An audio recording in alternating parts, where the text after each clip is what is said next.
Hello, tonight we're going to make some Rotel. I have already chopped up my tomatoes.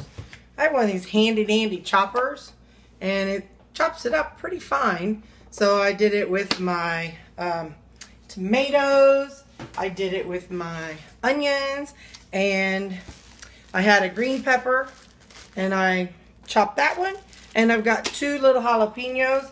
I'm about to cut up 3 peppers, yellow, red, and orange one. And I'm going to show you the easiest way to open up the pepper. A lot of people will cut and do this and do that. And the easiest thing is you push in with your thumbs. You just push in and you'll see how this is now broken. And you just push in and then I peel apart. And there you have a little bit of seeds on this side. And this is where all your seeds are attached to, is the stem of the pepper. You can see all those seeds. And then there's a few in there. I'll wash that. I'll do another one. I'll do this one a little closer. So I push my thumbs, put a thumb on each side, and I push in until it pops. And then I just kind of work it around and then pry it open. Trying to watch the seeds here. But I pry it open. And there's a little bit of seeds on this one. And here's what this one looks like. So then I pull this loose. And again, I shake the little bit of seeds that's left.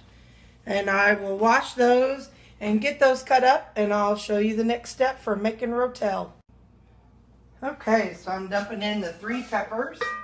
I have a large, just a large Dutch oven. It's an enamel Dutch oven, not using the cast iron. Then I've got, this is a little over 2 pounds of diced tomatoes. And this is 2 whole sweet yellow onions.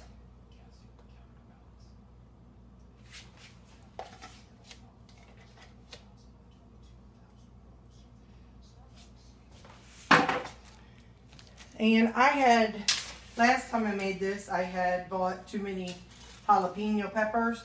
So I cut up and removed the seeds from these 2 jalapeno peppers and froze them. So I'm just adding them, give it a little extra flavor. I don't like too many jalapeno peppers because I prefer mild, not big on the real spicy stuff. I drained the tomatoes because I don't like my salsa or my Rotel overly wet. I don't like it real soupy. And this is 1 green bell pepper. I'll turn the oven on medium. Probably should have done that first. I'm going to give just a little splash of vinegar. Maybe like 2 tablespoons worth.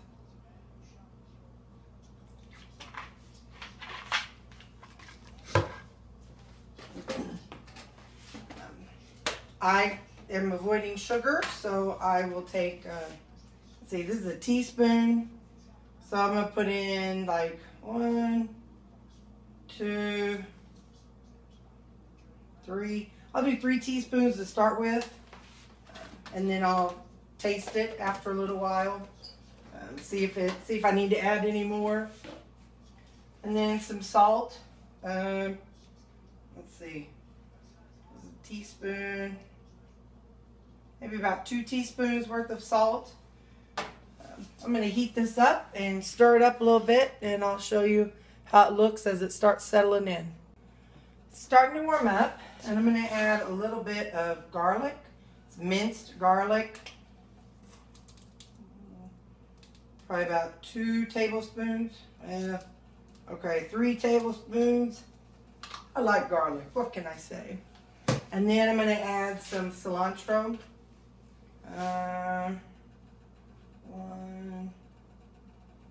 about 2 tablespoons.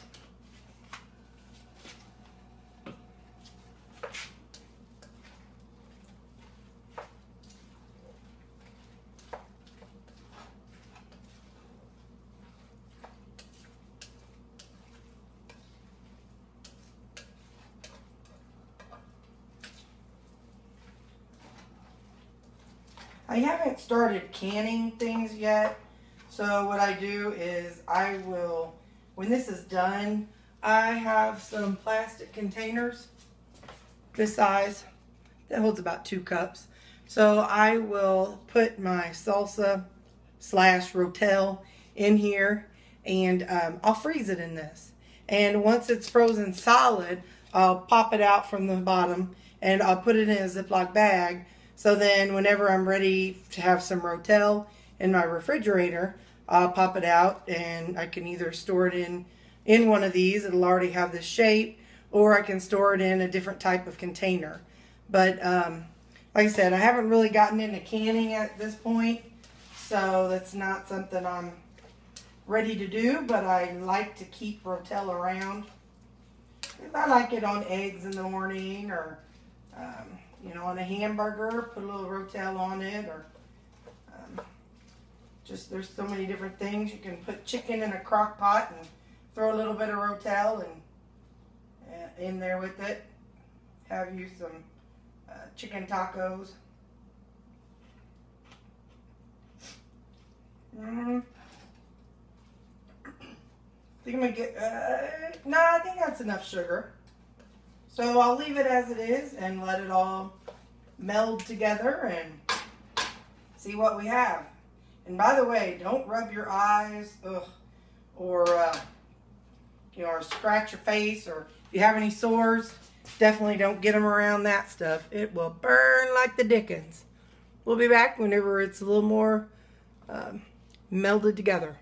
It's been about 20 minutes, and the only way I can describe it as I stir it, it's fluffy. That I know that doesn't make sense, but maybe it's because it's more watered down. But as I as I run my spoon through it, it just glides right through, unlike earlier when everything was still raw.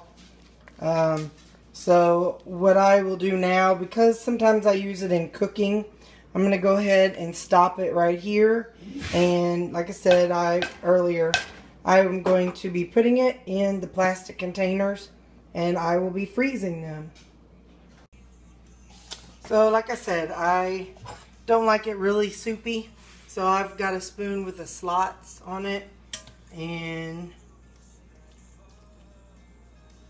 got a funnel on here just to kind of help. And